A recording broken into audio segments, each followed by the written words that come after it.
তৃতীয় পৰ্যায়ৰ নিৰ্বাচনী প্ৰচাৰ চলাবলৈ পুনৰ অসমলৈ আহিব প্ৰধানমন্ত্ৰী আৰু গৃহমন্ত্ৰী 31 মাৰ্চত অমিত শ্বাহে অসমৰ 3 ঠাইত চলাব নিৰ্বাচনী প্ৰচাৰ বিজনী হাজো দিছপুৰত চাহৰ নিৰ্বাচনী সভা 29 মাৰ্চত মুক্তাৰ আব্বাছ নাগবীৰ নিৰ্বাচনী প্ৰচাৰ অংশ ল'ব বদৰপুৰ সোনাইৰ নিৰ্বাচনী সভাত আৰু 30 মাৰ্চত আহিব জেপি নাড্ডা আৰু স্মৃতি ইৰাণী ধৰ্মপুৰ পূব বিলাসীপাৰাত প্ৰচাৰ চলাব নাড্ডাই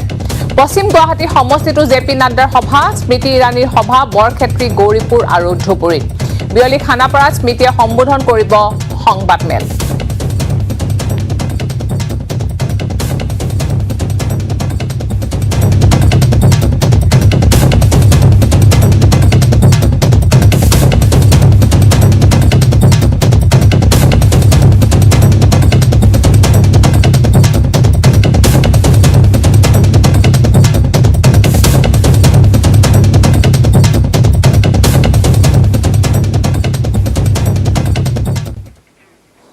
ৰাজ্যত তুংগত উঠিছে দ্বিতীয় আৰু তৃতীয় পৰ্যায়ৰ নিৰ্বাচনী প্ৰচাৰ বৰাকত মাৰাথন প্ৰচাৰ চলালে মুখ্যমন্ত্ৰী সৰ্বানন্দ সোণোৱাল আৰু মন্ত্ৰী হিমন্ত বিশ্ব শৰ্মাই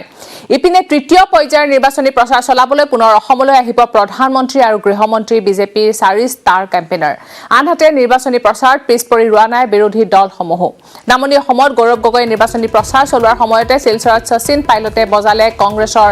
নিৰ্বাচনী ৰণসিঙা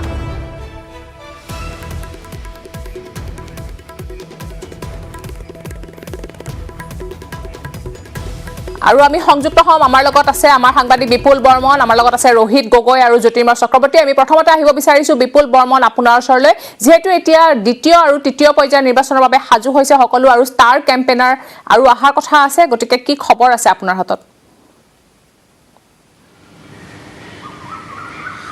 প্ৰথম পৰ্যায়ৰ নিৰ্বাচন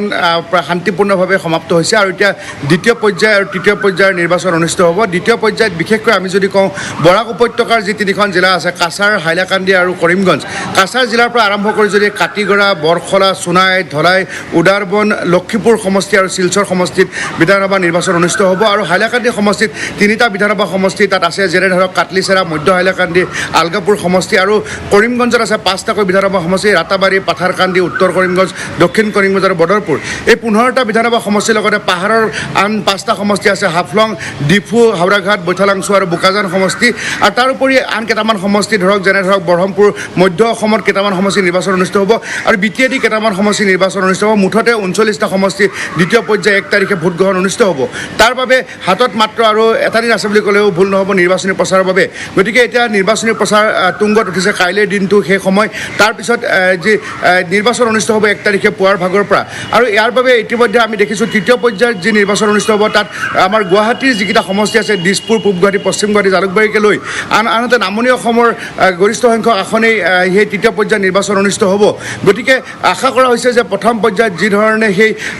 47টা সমষ্টিত নিৰ্বাচন অনুষ্ঠিত হ'ল এতিয়া দ্বিতীয় পৰ্যায়ত 39টা আৰু তৃতীয় পৰ্যায়ত 40টা মুঠ 126টা বিধানসভা সমষ্টিৰ নিৰ্বাচন আৰু ইয়াৰ বাবে আমি এমাহ সময় অপেক্ষা কৰি 2 মে' দিনাখন আমি ফলাফল লাভ কৰিম ৰাইজৰ জনাদেশ লাভ কৰা যাব আৰু ইয়াৰ বাবে আমি এটা বৃহৎ দল হিচাপে প্ৰায় 12জনীয়া এটা দলে আমি বিভিন্ন ঠাইৰ পৰা পোনপটীয়া সম্প্ৰচাৰে বিভিন্ন সময় আমি দেখুৱাই আহিছিলোঁ অহাকাইলৈ আমি পুৱাৰে ভাগত আমি শিলচৰ অভিমুখে ৰাওনা হ'ম আৰু তাৰ পৰিৱেশো দেখুৱাম কিন্তু এই মুহূৰ্তত কৈছোঁ যে এই যিকেইটা সমষ্টি আজি বৰাক উপত্যকাত বিশেষ আকৰ্ষণীয় হৈছে নিৰ্বাচনী প্ৰচাৰ আজি বিজেপি শাসনাধীষ্ঠ দলটোৱে বা যদি আমি বিৰোধী এআইডিএফৰ কথা কোৱা যায় তেনেহ'লে বৰাক উপত্যকাত এইবাৰ প্ৰায় 8খনকৈ এইবাৰ যি সাহসীয় বিধায়ক আছিল তেওঁলোকে টিকট লাভ কৰা নাই কাটিগড়া সমষ্টিত যি অমৰচান জৈনে টিকট লাভ নকৰি তাত গৌতম ৰয়ে টিকট লাভ কৰিছে তাৰ পৰা অকণমান আগবাঢ়ি যদি আমি যাওঁ বৰখলা সমষ্টিত এবাৰ কিশোৰ নাথে টিকট নাপালে তাতে অন্য এগৰাকী প্ৰাৰ্থীয়ে টিকট লাভ কৰিছে আৰু কংগ্ৰেছৰ পৰা নতুনকৈ এবাৰ ৰুমিনাথৰ জেগাত মিছবাহে টিকট লাভ কৰিছে ঠিক তেনেকৈ শিলচৰত এবাৰ দিলীপ পালে টিকট নাপালে লক্ষীপুৰত ৰাজদীপ গলে টিকট নাপালে মধ্য হাইলাকান্দিত এআইডিএফৰ আনোৱাৰ হোসেন লস্কৰে টিকট নাপালে আৰু দক্ষিণ কৰিমগঞ্জৰ এআইডিএফৰ আজিজ খানে টিকট লাভ নকৰিলে গতিকে বদৰপুৰত তেওঁলোকৰ জামালউদ্দিন যি কংগ্ৰেছৰ বিধায়ক আছিল তেখেত প্ৰয়াত হোৱাৰ বাবে সেই আসনখনত নতুনকৈ এতিয়া তাত প্ৰাৰ্থী নতুন মুখৰ প্ৰাৰ্থী গতিকে গোটেই 15খন আসনৰ মই বৰাক উপত্যকাৰ পৰাই কথাখিনি জনাইছোঁ যে খুব আকৰ্ষণীয় হৈছে নিৰ্বাচনী প্ৰচাৰ কিছুদিন আগতে তাত যদি শাসক পক্ষৰ বাবে যদি জেপি নাড্ডা অমিত শ্বাহ বা প্ৰধানমন্ত্ৰী আহিছিলে তেনেহ'লে বিৰোধীৰ বাবে তাত কানহায়াকে আৰম্ভ কৰি তাত প্ৰিয়ংকা গান্ধী ৰাহুল গান্ধীয়ে এই ধৰণে তাত নিৰ্বাচনী প্ৰচাৰ চলাইছিলে আৰু তাৰ পৰা যদি পাহাৰৰ কথা কওঁ পাহাৰত এতিয়া হাগ্ৰামা মহিলাই তাত নিৰ্বাচনী প্ৰচাৰ চলাইছে গৌৰৱ গগৈ চলাইছে তাৰোপৰি তাতে অমিত শ্বাহ ডাঙৰীয়া নিৰ্বাচনী প্ৰচাৰ চলাইছে মুখ্যমন্ত্ৰী আজি কিছু সময় আগত আজি এঘণ্টা আগত তাত হাওৰা ঘাটত গৈ নিৰ্বাচনী প্ৰচাৰ চলাইছে তাত এটা কথা হৈছে যে চাওক যোৱাবাৰ ডিপু আসনখনত চুমৰহাং আছিল বিজেপিৰ প্ৰাৰ্থী আৰু বিদ্যা সিং লেং আছিল কংগ্ৰেছৰ প্ৰাৰ্থী এইবাৰ টোটেল ইউটাৰ্ণ হৈ গ'ল এইবাৰ বিদ্যা সিং হৈ গ'ল বিজেপিৰ প্ৰাৰ্থী আৰু চুমৰগাঁও হৈ গ'ল কংগ্ৰেছৰ প্ৰাৰ্থী গতিকে খুব আকৰ্ষণীয় হৈছে পাহাৰৰ যে তিনিখন জিলা আছে এখন হ'ল ডিমা হাছাও জিলা তাত এটা সমষ্টি আছে হাফলং আৰু আন এটা হ'ল কাৰ্বি আংলং সমষ্টি তাত হ'ল তিনিখন আসন আছে তাৰ ভিতৰত হ'ল ডিফু আৰু হাওৰাঘাট আৰু বোকাজান আৰু এখন আছে যি পশ্চিম কাৰ্বি আংলং সমষ্টি তাত বৈঠালাংছু সমষ্টি তাতো খুব আকৰ্ষণীয় হৈছে তাত এইবাৰ পাহাৰৰ যে 5জন বিধায়ক আছিল তাত 4জন বিজেপি বিধায়কৰ টিকট কাটি দিছে তেওঁলোক হ'ল যি হাওৰাঘাটৰ পৰা জয়ৰাম মিলিঙৰ টিকট কাটিছে আৰু চুমৰগাঁৱৰ টিকট কাটিছিলে আপোনাৰ ডিফু সমষ্টিৰ পৰা আৰু বৈঠালাংছুৰ পৰা ডাক্তৰ মানসিং ৰংপিৰ টিকট কাটিছিলে আৰু বিবি হাগজেৰ বীৰভদ্ৰ হাগজেৰ টিকট কাটিছিলে আপোনাৰ হাফলং সমষ্টিৰ পৰা হাফলং সমষ্টিৰ এবাৰ নন্দিতা গাৰ্লছে টিকট লাভ কৰিছে আৰু তাৰ বিৰুদ্ধে এইবাৰ যি যোৱাবাৰ মাত্ৰ কম ভোটত কংগ্ৰেছৰ প্ৰাৰ্থীগৰাকী পৰাজয় বৰণ কৰিছিলে তেওঁ নিৰ্মল লাংথাচা এটা সময়ত যি পাৰ্বত্য উন্নয়ন দপ্তৰৰ মন্ত্ৰী আছিলে বন মন্ত্ৰী আছিলে জিচি লাংথাচাৰ পুত্ৰ গতিকে তেওঁ খুব নিৰ্বাচনী প্ৰচাৰ তুংগত কৰি তুলিছে গতিকে পাহাৰৰ 5টা সমষ্টি আৰু বৰাক উপত্যকাৰ 15টা সমষ্টিৰ মই কথা ক'লোঁ গতিকে এই 20টা সমষ্টিত ইমান নিৰ্বাচনী প্ৰচাৰ আকৰ্ষণীয় হৈছে গতিকে এই যে 1 তাৰিখে যি ধৰণে তাতে ৰাইজে ভোটদান কৰিব কিমান % ভোটদান হয় সেয়াও চাবলগীয়া দিশ হ'ব আৰু তাৰোপৰি আমি কেইদিনমান ৰখাৰ পিছত আমি ফলাফল পাম 2 তাৰিখে গতিকে এইবাৰ আশা কৰা হৈছে যে বিৰোধীয়ে দাবী কৰিছে তেওঁলোকে গেৰাণ্টি সহিতে তেওঁলোকে চৰকাৰ গঠন কৰিম বুলি তেওঁলোকে যি ধৰণে কৈছে আনহাতে সাহসীয় বিজেপিয়ে কৈ আছে যে তেওঁলোকে আশ্বাস প্ৰদান কৰিছে উন্নয়নৰ কথা কৈছে আৰু তেওঁলোকে চৰকাৰ গঠন কৰিম বুলি কৈছে কিন্তু যোৱাকালি প্ৰথম পৰ্যায়ৰ 47টা বিধানসভা সমষ্টিৰ 47টা জয়লাভ কৰিব বুলি যি ধৰণে আজি বিজ্ঞাপন দিছিলে আমি কিছু সময় আপোনাৰ সৈতে আমি পুনৰ যোগাযোগ কৰিম আৰু এই মুহূৰ্তত যাব খুজিছে যিদৰে বিপুল বৰ্মনে কৰে আকৰ্ষণীয় হৈ পৰিছে তৃতীয় আৰু দ্বিতীয় পৰ্যায়ৰ প্ৰচাৰ কাৰ্য ইতিমধ্যে আকৰ্ষণীয় হৈছে বিভিন্ন ৰথী মহাৰথীৰ লগতে মুখ্যমন্ত্ৰীয়ে চলাইছে প্ৰচাৰ কাৰ্য মই এবাৰ যাব বিচাৰিছো আমাৰ জ্যেষ্ঠ সাংবাদিক ৰোহিত গগৈৰ ওচৰলৈ ৰোহিত গগৈ আপোনাৰ ওচৰলৈ আহিছো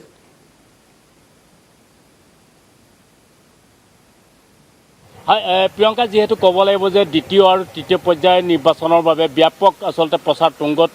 কৰি তোলা হৈছে আৰু ইতিমধ্যে আজি পাহাৰীয়া জিলাসমূহত আচলতে ব্যাপক নিৰ্বাচনী প্ৰচাৰ অব্যাহত আছে আজি বোকাজান আৰু হাওৰাঘাট সমষ্টিৰ বাবে অসমৰ মুখ্যমন্ত্ৰী সৰ্বানন্দ সোণোৱালে তেওঁ আহি প্ৰচাৰ অভিযানত তেওঁ বিশাল জনসভাত অংশ লয় আৰু এই 2টা সমষ্টিৰ লগতে তেওঁ আচলতে ডিফু সমষ্টিৰ প্ৰাৰ্থীগৰাকীৰ বাবেও তেওঁ আচলতে নিৰ্বাচনী প্ৰচাৰ চলায় আৰু এই নিৰ্বাচনী প্ৰচাৰৰ জৰিয়তে দ্বিতীয় পৰ্যায়ৰ নিৰ্বাচনত তেওঁলোকৰ যি আচলতে বিজেপি মিত্ৰ দলৰ প্ৰাৰ্থী তেওঁলোকক আচলতে জয়ী কৰাবৰ বাবে বহু প্ৰচেষ্টা চলায় আৰু আমি পুনৰ কৈছোঁ যে পাহাৰীয়া জিলাত আচলতে বিজেপি বা মিত্ৰজোঁটৰ যিসকল প্ৰাৰ্থী আছে তেওঁলোকক জয়ী কৰাবৰ বাবে বহু আচলতে চেষ্টা চলাই আছে আৰু হাওৰাঘাট আৰু বোকাজানত নিৰ্বাচনী প্ৰচাৰ চলোৱাৰ লগতে যি আচলতে হাওৰাঘাটৰ বিজেপি প্ৰাৰ্থী দৰসিং ৰংহাঙৰ হৈ নিৰ্বাচনী প্ৰচাৰ চলায় ডিফু সমষ্টি বিদ্যা সিং ইংলিঙৰ হৈ তেওঁ নিৰ্বাচনী প্ৰচাৰ চলায় বোকাজানৰ প্ৰাৰ্থী ডাক্তৰ নুমল মুমিনৰ হৈও প্ৰচাৰ চলায় বোকাজানৰ হিদিপিত হয় এখন জনসভা এই জনসভাত অসমৰ মুখ্যমন্ত্ৰীয়ে তেওঁলোকে আচলতে এই নিৰ্বাচনী প্ৰচাৰ চলায় আৰু এই সমষ্টিসমূহৰ ভিতৰত মূল যুঁজ হ'ব যিহেতু আমি কৈছোঁ যে হাওৰাঘাটত দৰসিং ৰংহাং বিজেপি আৰু কংগ্ৰেছৰ সঞ্জীৱ তেৰণ তেওঁলোকৰ মাজত আচলতে মূল যুঁজখন হ'ব ঠিক তেনেকৈ ডিফুত বিদ্যা সিং ইংলেং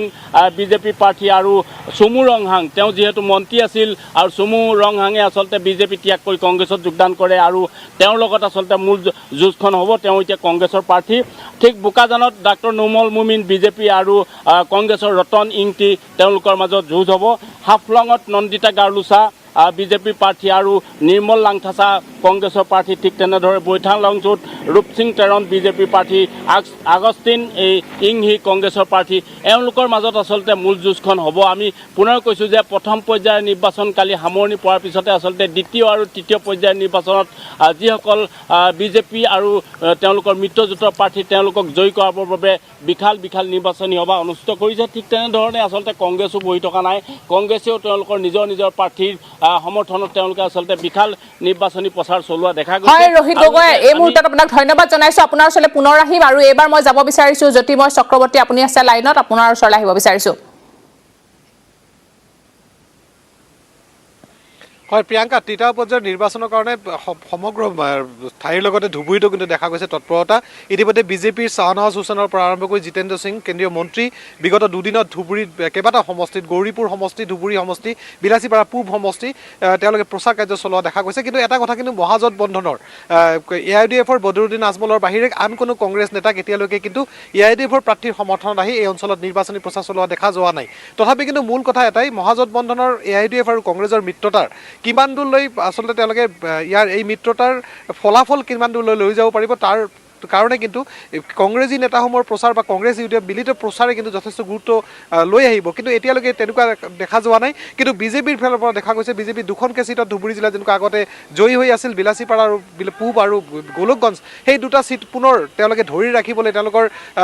নামী নেতা আচলতে কেন্দ্ৰীয় মন্ত্ৰীৰ পৰা আৰম্ভ কৰি ৰাজ্যিক ডাঙৰ নেতা ইয়ালৈ আহিবলৈ আৰম্ভ কৰিছে আৰু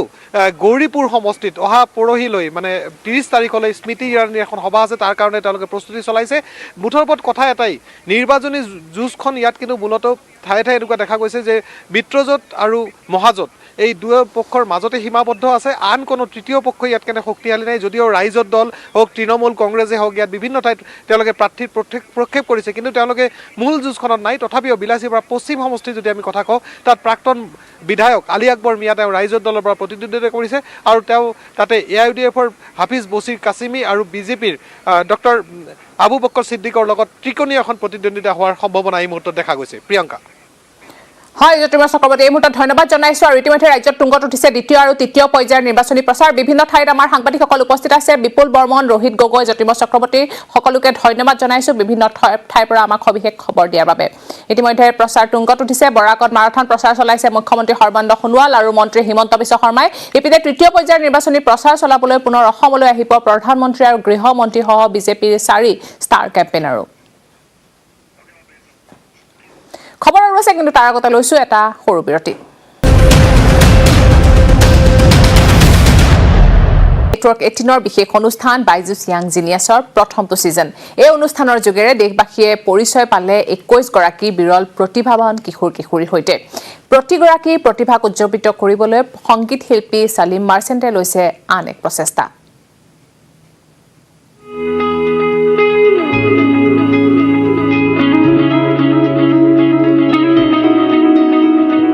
कैसे पॉसिबल है समझाए तो कोई लगता कुछ अनरियल है क्या जादू है कोई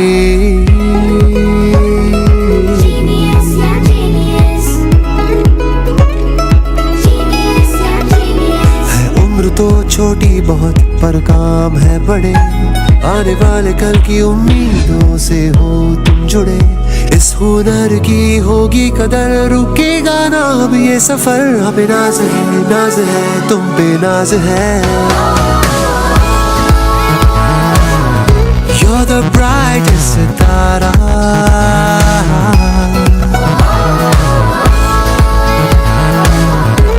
तुमसे है नूर सारा हो जीनियस यंग जीनियस तुम बेमिसाल हो छोटी सी एज में सीरियस सच में कमाल हो You're the brightest सितारा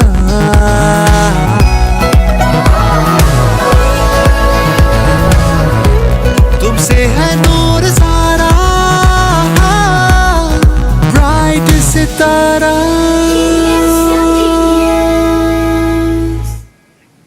প্ৰধানমন্ত্ৰী মোদীৰ আত্মনিৰ্ভৰ ভাৰতৰ আহ্বান দেশৰ অৰ্থ ব্যৱস্থাক এক বিশেষ স্থানত আহি উপনীত হৈছে নেটৱৰ্ক 18ৰ আগভাগ আৰু আইটিচিৰ দ্বাৰা প্ৰস্তুত কৰা বিশেষ কাৰ্যক্ৰম স্বাভিমান ভাৰতত আমি আপোনালোকক দেশৰ চুকে কোণে থকা এনে কিছু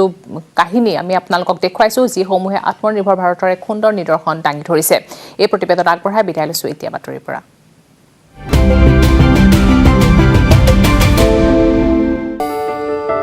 Varun Singh Bhati was diagnosed with polio at a young age, but that did not deter him from attaining great heights in the sporting universe and make India proud on a global stage as a para high jumper. In 2014, I played my first international meet in Beijing, China.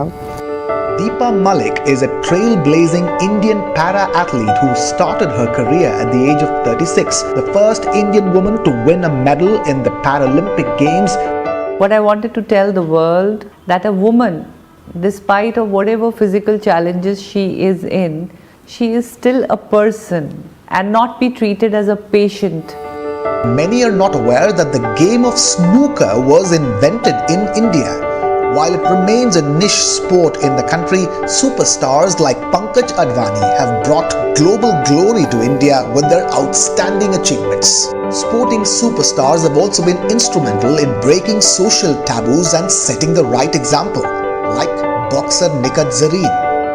लड़कियां कमज़ोर नहीं होती है, लड़कियां सब कुछ कर सकती है। मैं भी चाहती हूँ कि और भी लड़कियां ऊपर आए और अपने देश का नाम रोशन करें। These sports persons setting the stage for a Swabhiman Bharat.